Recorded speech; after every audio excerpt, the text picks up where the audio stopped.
Kodi mupempha chiyani kwa Mulungu? Ndipempha ludzu monga la Maria Magadalena. M'dzina la Atate ndi la Mwana ndi la Mzimu Woyera. Amen. Chaulere cha Ambuye athu Yesu Khristu, chifundo cha Mulungu Atate komanso mphatso za Mulungu Mzimu Woyera zikhale nanu abale. Timakumana pano pa Word Made Flesh kuti tigawane mawu a Mulungu. Mawu aja tikagawana, mawu aja akabwera kwa inu.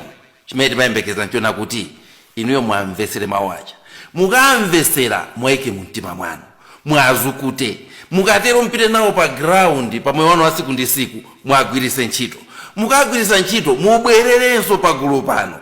Ndizanena kuti mawu nalandira aja ndinatenga ndinapita nawo ndakapanga nawo izi, koma taona zinachitika ndi izi. Ndi mbwera ndi zimenezo ngati umboni wanu pa mawu amene mwagwirisa ntchito.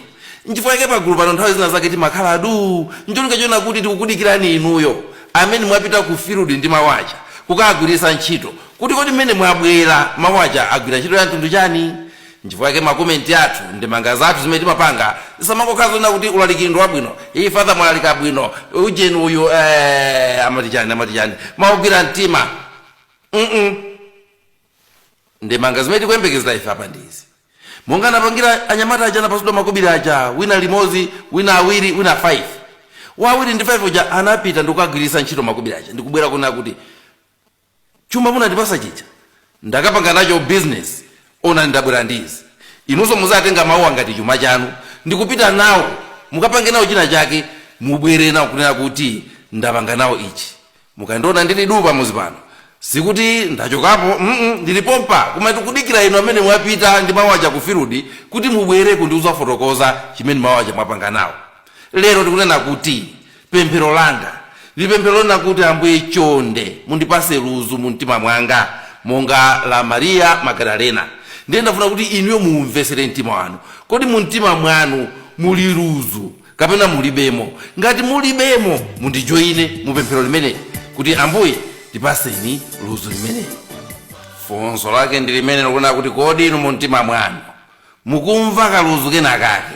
Ndipo mawu athu tiatenga kuchokera pa Nyimbo ya Solomoni chapter 3 ndime ya 1 mpaka na ndime ya 4.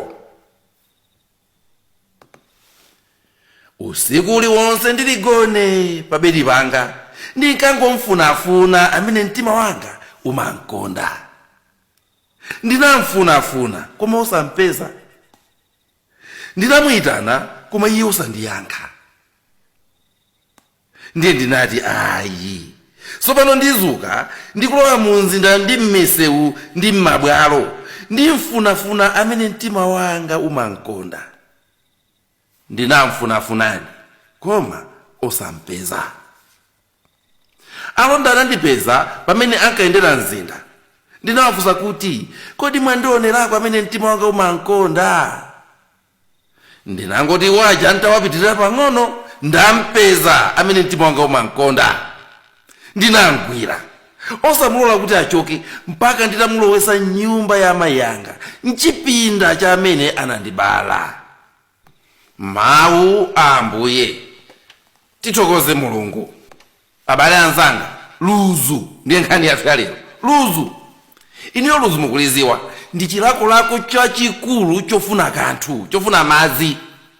Ndipo ngati pali chinthu chimene anthu amaziwa kuti ichi chili ndi moyo ndi madzi, mukafunsa Bright Water Board amanena kuti madzi ndi moyo.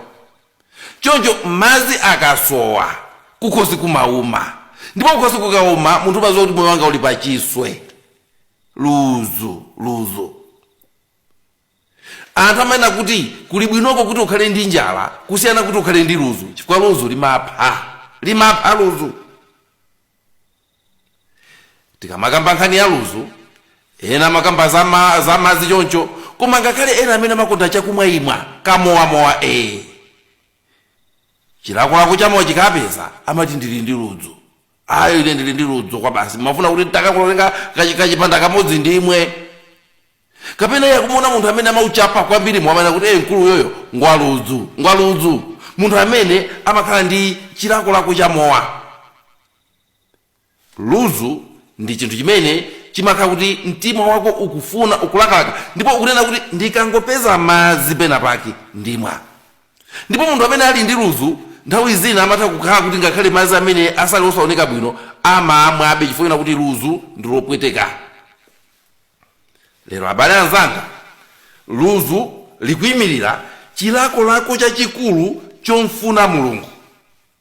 Mulungu amafuna kuti tizimfuna ngati kuti yeyo ndi madzi, tizimfuna ndi kupweteka ngati kwa luzu kuja. Njifukwa tikufunsa kuna kuti kodi inu Mulungu muli naye luzu? Kodi inuyo Mulungu mmansowa? Nkhani ili pano ndi nkhani ya ubale pakati pa inu ndi Mulungu wanu. Kodi pali ubale wa mtundu chani? Ubale wanu ndi Mulungu ndi olimba bwanji? Ndipo ubale wanu ndi Mulungu ndi opweteka bwanji? Ena akanayimba nyimbo yona kuti pali nsanje pali chikondi. Kuti munthu amene umankonda ndawuza zake umampangira nsanje ifuna kuti umamva kupweteka kuti munthu uja azionongeka iwe ulipo. Mulungu wathu tili naye pa ubale, ndipo ubale umenewu tikuyenera kuti pena pake tizita kumusowa. Ine mmaziwa mmene anthu amapangira kuti akakhala kuti ali pa ubale ndi wina wake ndi amazona kuti I miss you, ndakusowa kwambiri. Ena amangonena zapakamwa, koma ena amakhala ndithu kuti mumtima mwawo, mkati mwa mtima mwawo akumva kena kachikoba ka miu nzanga uja palibe, nzanga uja sindikumva kuchokera kwa iye. I miss you, ndakusowa. Pagulu pathu pompano ena ukakhala kuti ulaliki kulibe amausowa, kuti ndausowa ulaliki uja.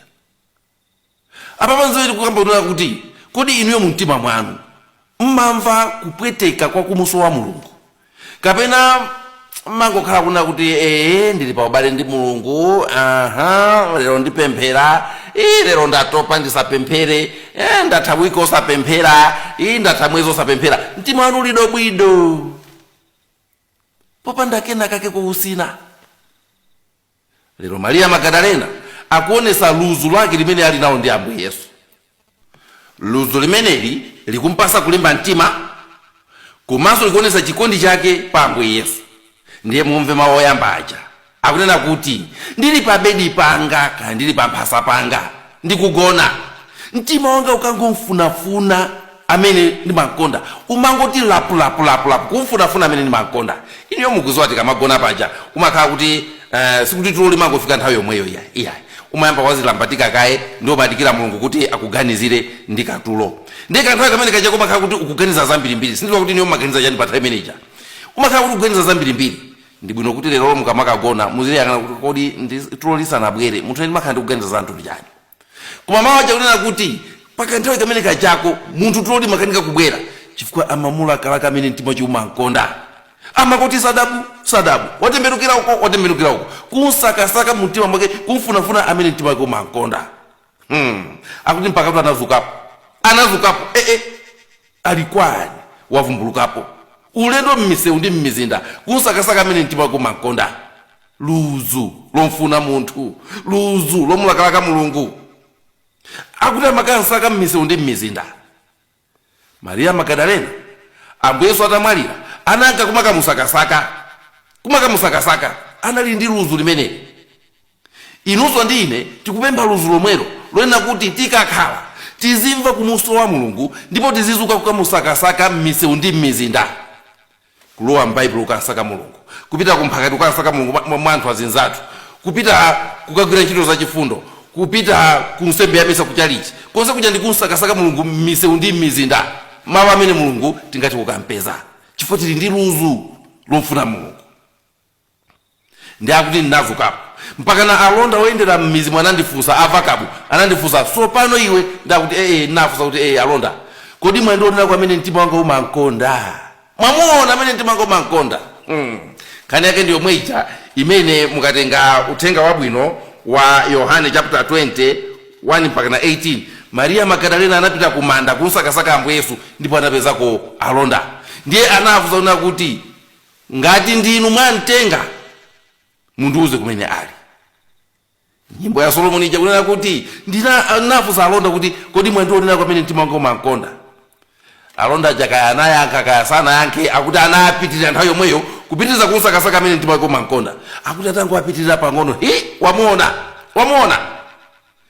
Ndi zimene zikuchitika mu uthenga wabwino uja wa Yohane 20 kuti Maria Magadalena akukamba ndi alonda aja chongotembenuka akumuona Yesu ali apa. Yesu akufunsa kuti mayi iwe ukusakasaka chani? Ukusakasaka chani? Ndiye tibwerere ku nyimbo ya Solomoni. Akuti atangompeza kuti ndiuyu, akuti anangwira osafuna kumusiya. Amene mtima choma nkonda. Maria Magdalena pa Yohane 20 akuti atatembenuka kumuona Yesu amati sona ya utani amugwire. Ambuye anakuti iye usandigwire. Sindinapite kwa Atate anga. Sindinapite kwa Atate anga. Mawu yambaja amene tawerengaja ambuku la nyimbo ya Solomoni akuti ndinangwira ndipo sindinamusiye. Ndipo mpaka ndinamutenga ndanduduluzira mchipinda cha mayi yanga, mchipinda cha makolo amene anandibereka ine. Kundikumbusa abale nkhani ya Yakobo. Nkhani ya Yakobo amene anachezera kulimbana ndi Mulungu. Ndipo ananena kuti inoto sindikusiyani mpaka mutandidalisa. Sindikusiyani mpaka mutandidalisa. Kukhala ndi luzu lumfuna Mulungu. Kukhala ndi chilako lako chomfuna Mulungu. Akuti ndinamtenga ndinalowa nayo nyumba ya makolo anga. Nyumba ya amene anandilenga. Ifeyo tikamapanga nsembe ya misa timanena kuti Ambuye sindiloyenera kuti mulowe nyumba mwanga. Ndipo nyumba mwangamo timanena mtima wathu. Chochipena kuna kuti ndinamfunafuna ndipo nitampeza ndinambwandira nitamugwira ndalowa naye nyumba ya makolo anga amene anandilenga. Inunso mukansakasaka Mulungu. Kwina kulikonse kumene mungakampezeko muntenge mumuike mumtima mwanu. Imeneyo ndiye nyumba ya makolo anu. Muntenge mumuike mumtima mwanu. Imeneyo ndiye nyumba yanu. Mukamuika mumtima mwanu Mulungu uja azayamba kugwira ntchito pa moyo wanu. Ndiye muzayimba monga Salimo 63 imakambira. Salimo 63 timayankha kuti mtima wanga ukumva luzu kufuna inu. Thupi langa likulakalaka inu ngati dziko lowuma loguga ndi lopanda madzi. Ndafuna mulimve yankho. Tikunena kuti mtima wanga ukumva luzu lofuna inu. Mtima wanga. Kena kunena kuti chani? Thupi langa likulakalaka inu ngati dziko lowuma loguga ndi lopanda madzi. Abale anzanga, mawu amenewa atipasa zinthu ziwiri. Mtima wanga, thupi langa. Mtima wanga, thupi langa. Koma mtima wanga ndi thupi langa zimenezi zikupanga zinthu zofanana. Akuti mtima wanga ukumva luzu lofuna inu. Thupi langa likulakalaka inu ngati dziko loguga ndi lopanda madzi. Choncho mtima ukulakalaka, thupi likulakalaka. Ngodala munthu amene mtima wake ndi thupi lake zikupanga zinthu zofanana. Ndinodala ngati mtima wanu ndi thupi lanu zikulowera kumodzi. Anthu ena atuzimachitika chimene mtima ukufuna thupi silikufuna. Chimene thupi likufuna mtima sukufuna. Ndizija Paulo irana adatola kuna kuti zimene ndifuna ine zimene ndikupanga ayi. Pamakhala nkhondo ndi ndewu pakati pa mtima wanu ndi thupi lanu. Mtima wanu ukufuna kupemphera, thupi lanu likunena kuti ndatopa ndifuna ndigone. Mtima wanu ukufuna kupita kuchali, thupi lanu likunena kuti tazingokhala iwe upite kugeni. Mtima wanu ukufuna kuti kwasonkhane ndi azibambo anzanu, koma thupi lanu likunena kuti atiye kumowa. Mumakhala makangano nthawi zonse pakati pa mtima wanu ndi thupi lanu. Ndipo mukuyenera kumenya nkhondo imeneyo nakuti ziwirizi zizilowera kumodzi. Chifukwa inuyo sizingatheke kuti muusiye mtima wanuko thupi lizikayenda paokha, zosatheka. Koma ambiri fetu timapanga choncho. Koma Mulungu amene kuti awiri sapitira kusayenda limodzi asanapangane. Mtima wanu ndi thupi lanu zikuyenera kugwirizana. Koma kuti zigwirizane ndiye kuti mukuyenera kuti inuyo mumulakelake Mulungu, mukhale ndi luzu ndi Mulungu, mukampeza muntenge mulowetse mumtima muja. Mukamuloweza mumtimamo Mulungu ndiye amene amakapangisa kuti mtima wanu ndi thupi lanu ziziyendera limodzi. Simuzakhala munthu umalidandaula thupi lanu kuti thupi linitengera kuchiwonongeko ayi. Ndi udindo wa munthu aliyense kuonesa kuti thupi lake likumagonjera mtima wake. Iniyo mukazakukhala munthu amene thupi lanu lili lamphamvu kuposa mtima wanu muli m'madzi. Muli m'madzi. Koma mukhale munthu amene thupi lanu limamvera mtima wanu. Thupi ukalilekerera limakusausa. Thupi ukalilekerera limakusandusa kapolo. Thupi ukangolika pa mpando wa ulamuliro mmoyo mwako, iwe umakhala chidzete cha munthu. N'chifukwa chake Ambuye amatiphunzitsa kuti tilichite discipline thupi lathu. Limakanakana masiku oyambawo, limanyinyirika masiku oyambawo. Koma mukangolimbira mtima thupi lanulo, 5 days, 1 week, miezi iwiri, miezi itatu, likangogonja thupi lija limazakhala lomvera kuopsa pa moyo wanu. Tengani chitsanzo ichi. Inuyo lero simmaponya mpira, mpite mukaponye mpira mukathamake ku ground ko 45 minutes mubwereko muone chitachitike ndi thupi lanu. Lizinyinyirika, lizipweteka. Koma mukana kuti zona kaponya mpira ndiye thupi landipweteka sinzapita konso. Mwaliza la thupi limene. Thupi limene mwalipasa matama ndipo mapeto ake lizikuzunza nthawi zonse. Koma mukapita ku mpira kuja kubwera ndikumva kupweteka. Mandi kupita konso, unkuja ndikupita konso, untondo ndikupita konso, mpenemene ndikupita konso. Chimachitika nchani? Thupi lija limagonja. Ndipo limalekanso kupweteka. Limamvera zimene mukufuna. Ndi chimene inu ndi ine tikuyenera kupanga pa moyo wathu. Tintenge Mulungu alowe mu mtima mwathu kuti mtima wathu ndi thupi lathu zizilowera kumodzi. Maria Magadalena tamuoneni uyu mwana munthu wa mayi ali ndi mtima umulakalaka Ambuye Yesu, ndipo anamuuza mlonda uja kuti ali wokonzeka kuti akamuuza kumene akansiya Ambuye Yesu iye apita akanyamuleko. Munthu wa mayi afuna akanyamule maliro. Chimenecho ndiye chikondi chimene Maria Magadalena anali nacho, luzu lofuna Ambuye. Ambiri ife sitipemphera chifukwa tilibe luzu lofuna Mulungu. Ambiri ife kuti tigwade pansi tipemphere tilibe luzu limenelo. Koma tili ndi luzu la mowa, tili ndi luzu la kuntchito, tili ndi luzu lokacheza, tili ndi luzu la miseche, tili ndi luzu la foni yathu. Kutenga foni yako kuti upangepo halo sumachiona chovuta iyayi, luzu lake ndi lochuluka. Uli ndi luzu lochuluka la foni yako, umagona nayo pafupi, umakhala nayo pafupi. Kodi inu simungasinthe kuti luzu limene mulitenge mukhale ndi luzu la Mulungu. Kuti mukakhala tsiku lija osawerenga Baibulo ndi kumamva kenakake. Mukakhala tsikulo osamvetsera mawu a Mulungu ndi kumamva kenakake. Mukakhala tsikulo osapemphera ndi kumamva kenakake pa moyo mwanu. Lero mupemphe luzu. Ngati mulibe, mupemphe luzu limenelo kuti Mulungu akupaseni luzu. Komatu kupempha ku Mulungu kuli apo, luzu munthu umatha kulipanga. Umatha kuziphunzitsa kuti ukhale ndi luzu. Inuyo kuti mukhale ndi luzu la mowa, chimene mupange inu, lero mpite mukaumwe. Mukaumwa mawa mpitenso. Nkuja mpitenso. Pakamatha wiki mukhala mutapanga luzu la mowa loopsa. Mukhala mutapanga luzu la mowa. Ndipo muzichita kumva mu mfunomu ukukununkhirani. Muzichita kumva m'mapirikaniro mwanu. Wapanga luzu. Ngati mufuna kuti Mulungu mukhale naye luzu, ingozipasani mwezi, ingozipasani miezi iwiri yona kuti muwirikize kuwerenga Baibulo, muwirikize kupita kuchalichi, muwirikize kupita kumphakati. Ndikukuwuzani luzu limene liyamba kubwera. Thupi lanu likayamba kudandaula musalimvesere. Muliuze kuti ndili pa ntchito yokuphunzitsa kukhala ndi luzu la Mulungu. Ubwino wake Mulungu mukakhala naye luzu mmamuyandikira. Ngakhale mutakhala kuti ndinu ochimwa, Maria Magadalena ali wambiri tu yosakhala bwino, mbiri yake inali yosakhala bwino.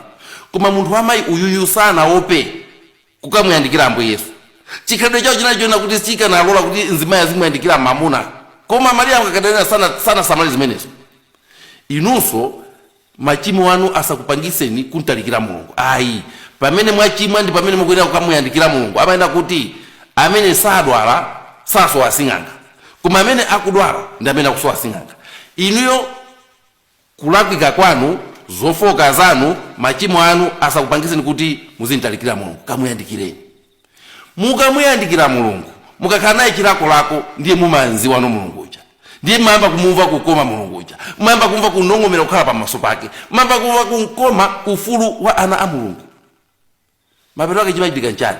Aliyense amene amuyandikira Mulungu, Mulungu amampasa udindo, amampasa ulamuliro, amakhala olamulira. Amampasa usogoleri, ndi yankhule choncho. Aliyense amene ayandikira Mulungu, Mulungu amampasa usogoleri. Ndipo inu mukamuyandikira Mulungu azakupasani usogoleri. Amene antalikira Mulungu amamulanda usogoleri. Lero taona ni Maria Magadalena. Chifukwa kuti anamuyandikira Ambuye Yesu. Lero ndi amene analoyambirira kuuzidwa zona kuti Ambuye Yesu wakakwa akufa. Ndipo ndiye amene akauza apostoli achina Petro ndi kuwasogolera kupita kumanda kuja.